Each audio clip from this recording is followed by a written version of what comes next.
Magandang umaga po sa ating lahat. Ito po ang ating 5:30 a.m. update ukol dito sa tropical storm na may international name na Kojira ngayong araw ng Huwebes, August 6, 2026. Kaninang alas 2 po ng umaga ay naglandfall na nga po itong bagyong Maymay sa bayan ng Magsingal, Ilocos Sur. At huling namataan naman po yung sentro nitong bagyo dito po sa may vicinity ng San Juan, Ilocos Sur at bahagya na nga pong humina.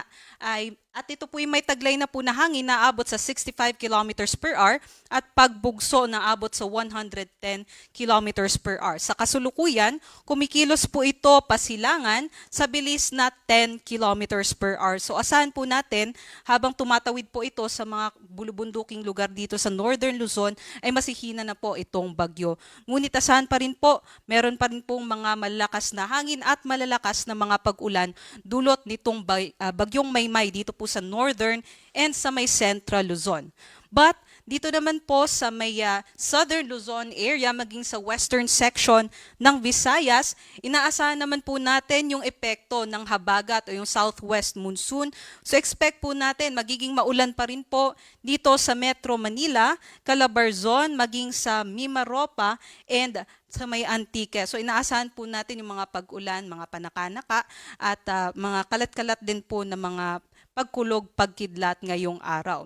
Other parts naman po ng ating bansa, kung mapapansin po natin ay wala po masyadong mga kaulapan. So generally fair weather conditions po tayo ngayong araw. Although may chance pa rin po ng mga thunderstorms, especially po dito sa may areas ng Visayas and Mindanao. So always pa rin po mag-antabay sa ating mga thunderstorm advisories na ipinapalabas ng ating mga Pag-asa Regional Services Divisions. And meron din po tayong binabantayan na isa pang bagyo na nasa labas pa ng ating area of responsibility, itong bagyo or Typhoon Dolphin at malayo po ito sa ating mga kalupaan. Ito po nasa mahigit 1,450 kilometers east-northeast ng extreme northern Luzon. So sa ngayon po ay ito po'y gumigilid dito sa boundary ng ating Philippine Area of Responsibility. Ngunit may mga dagdag po tayong impormasyon about dito sa bagyong Dolphin maya-maya. Dito po muna tayo sa latest forecast track and intensity nitong bagyong Maymay. Sa ngayon nga po ay tumatawid na itong bagyong Maymay sa mga kalupaan ng Ilocos Sur at inaasahan natin ngayong umaga ay masihina pa ito habang ito po'y may interaksyon sa mga kabundukan dito sa Northern and Central Luzon. Inaasahan po natin by this morning ay maaaring mag-downgrade na bilang isang tropical depression na lamang itong bagyong Maymay. So masihina po ito. And kung mag-downgrade na po ito bilang isang tropical depression, ay mas mababa or bababa na din yung mga antas ng ating mga wind signals mamaya sa next na mga bulletin issuances natin.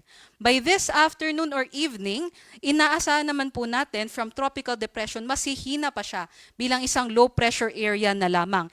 And by that time po, afternoon or evening today ay maaaring nasa may coastal waters na po ito either ng Cagayan or ng Isabela.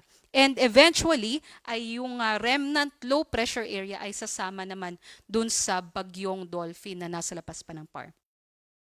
Ngunit sa ngayon, may wind signal number 2 pa rin po tayo dahil tropical storm category pa rin po ito sa may areas ng Ilocos Norte, northern and central portions ng Ilocos Sur, western portion ng Apayao, sa Abra, western portions din ng Kalinga, and sa may mountain province. So hanggang 88 kilometers per hour ng mga bugso ng hangin po yung kanilang mararanasan dyan ngayong araw. And para naman po sa mga areas na may wind signal number 1, ito po yung mga naka-highlight na blue. Yun po ay mararanasan po natin yung mga hanggang 61 kilometers per hour ng mga bugso ng hangin dito po sa nalalabing bahagi ng Ilocos Sur, northern portion ng Pangasinan, maging dito po sa may nalalabing bahagi din ng Apayao, Kalinga, Mountain Province, Ifugao, Benguet, maging dito po sa may southern portion ng Babuyan Islands, Cagayan, Isabela, Quirino, Nueva Vizcaya, and sa may northern and central portions ng Aurora and sa may La Union. So inaasahan nga po natin in the next few hours kung mag-downgrade na nga po itong bagyong Maymay bilang isang tropical depression, mas kukonti na po yung mga probinsya na may wind signals. And kung maging low pressure area na lamang ito, ay maglilift na po tayo ng wind signals within today. Para naman po sa ibang lugar na wala naman pong wind signals, maaari pa rin po tayo makaranas ng mga pabugso-bugsong hangin naman dulot nitong southwest monsoon at yung periphery o gilid nitong bagyong Maymay. So from today until Saturday, August 8, ay posible pa rin yung mga pabugso-bugsong hangin sa malaking bahagi ng ating bansa. Para naman po sa babala para sa mga malalakas na mga pag-ulan, inaasahan po natin ngayong araw ay meron pa rin pong mga matitinding mga pag-ulan na hanggang 200 millimeters. Ito po yung mga probinsya na nasa orange. Within 24 hours po ito, no? Ay ito po'y mararanasan dito sa Ilocos Sur, La Union, Benguet at sa may Pangasinan. Sila po yung makakaranas ng mga pinakamatitinding pag-ulan dulot nitong bagyong Maymay. And kung meron po silang ganito na mga pag-ulan ay expect po natin posible yung mga numerous o mga kalat or yung mga widespread na mga pagbaha, and posible din tumaas yung mga level ng tubig natin. Posible din dahil nga po na-expose na po or matagal na nga pong inuulan yung mga areas na ito, ay posible po yung mga landslide. So doble ingat po sa ating mga kababayan dyan. 50 to 100 millimeters naman po na rainfall in 24 hours ang ine-expect natin dito sa mga probinsya na nasa yellow. So yan po ay sa Ilocos Norte, Apayao, Abra, Kalinga, Mountain Province, Ifugao, Nueva Vizcaya, Nueva Ecija, Tarlac, Zambales, Bataan, Pampanga, Bulacan, Rizal, Metro Manila, Cavite, Laguna, Batangas, maging dito po sa Occidental Mindoro.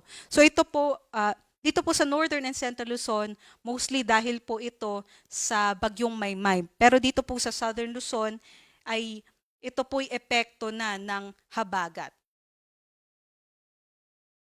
Pagsapit naman po bukas, so araw po ng Friday, August 7, inaasahan po natin by that time ay malulusaw na or maging low pressure area na po yung ating bagyong Maymay. So ang magiging dominant na weather system po natin ay yung habagat na o yung southwest monsoon. Now ito pong typhoon Dolphin o yung bagyong Dolphin ay paiigtingin po nito o hihilahin naman po niya yung habagat patungo dito sa Luzon and the western sections of Visayas. So expect po natin, no, kahit wala na pong bagyong Maymay, ay patuloy po yung ating mga pag-ulan bukas hanggang over the weekend dito po sa Luzon and western section of Visayas dahil po sa habagat na pinaigting o pinalakas nitong bagyong Dolphin. Dahil ina-expect po natin itong si bagyong Dolphin po ay kikilos po generally pakanluran. So habang papalapit po ito or habang kumikilos po ito pakanluran, ay hihilahin din po niya yung habagat. So, meron pa rin po tayo nakataas na weather advisory. Ine-expect pa rin po natin yung mga malalakas na mga pag-ulan naman bukas hanggang over the weekend dulot ng habagat, especially dito po sa areas ng Occidental Mindoro. For 100 to 200 millimeters of rainfall po yan. Malalakas po ito ng mga pag-ulan na maaaring magdulot ng pagbaha and pagguho ng lupa. And 50 to 100 millimeters naman po ng mga pag-ulan dito po sa Antique, Cavite, Batangas, Bataan, Zambales, Pangasinan, Benguet, La Union, and Ilocos Sur. So kung mapapansin po natin, wala na po tayo masyadong weather advisory na itinaas dito sa Northern Luzon area dahil by that time nga po ay nalusaw na po yung bagyong Maymay. By Saturday, August 8, inaasahan din po natin, patuloy nga po yung epekto ng habagat, and mas dumami po yung areas na makakaranas ng mga matitinding pag-ulan dahil mas malapit na din po yung bagyong Dolphin dito po sa Pilipinas by that time. And 100 to 200 millimeters po yung mga pag-ulan natin.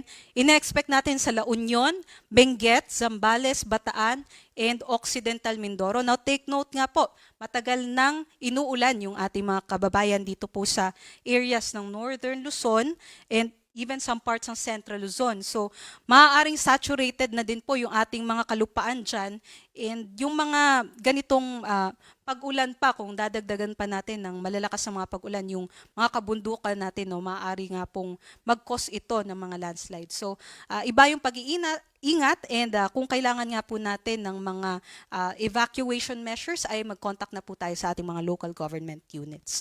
50 to 100 millimeters naman po ng mga pag-ulan ang ine-expect natin sa Sabado sa Ilocos Norte, Ilocos Sur, Abra, Pangasinan, Tarlac, Pampanga, Cavite, Batangas, and sa May Antique. Pero kahit ito lamang po yung hinighlight natin dito, no, na mga lugar, ay maaari din po makaranas ng mga makulimlim na panahon, mga kalat-kalat na mga pag-ulan, pagkulog at pagkidlat, yung malaking bahagi din po ng Luzon, kabilang na nga po ang Northern Luzon, Central Luzon, and dito rin po sa may Metro Manila, Calabarzon, Mimaropa, and some parts po ng Western Visayas. And aside nga po dyan, kagaya ng nabanggit ko kanina, hindi lamang po mga malalakas na mga pag-ulan ang ina-expect natin over the weekend, meron din po mga pabugso-bugsong hangin. Para naman sa kalagayan ng ating mga karagatan, may nakataas pa rin po tayo na gale warning. Dito po sa western coast ng Ilocos Norte, sa may Ilocos Sur, La Union, and Pangasinan, hanggang 5 meters po yung ating mga pag-alon. So, possible po ay or possible nga po makatumba po ito ng mga sasakyang pandagat. So bawal po munang pumalaot yung ating mga kababayan dyan. But other seaboards naman po ng ating bansa, kahit wala po tayong gale warning, ay nasa katamtaman naman hanggang sa maalon po yung ating mga karagatan. So doble ingat pa rin po sa ating mga kababayang mandaragat. Yan lamang po ang latest mula dito sa Pag-asa Weather Forecasting Center. Ito po si Lian Loreto. Next update naman po natin dito kay Bagyong Maymay ay mamayang 8:00 ng umaga. Maraming salamat po at magandang umaga.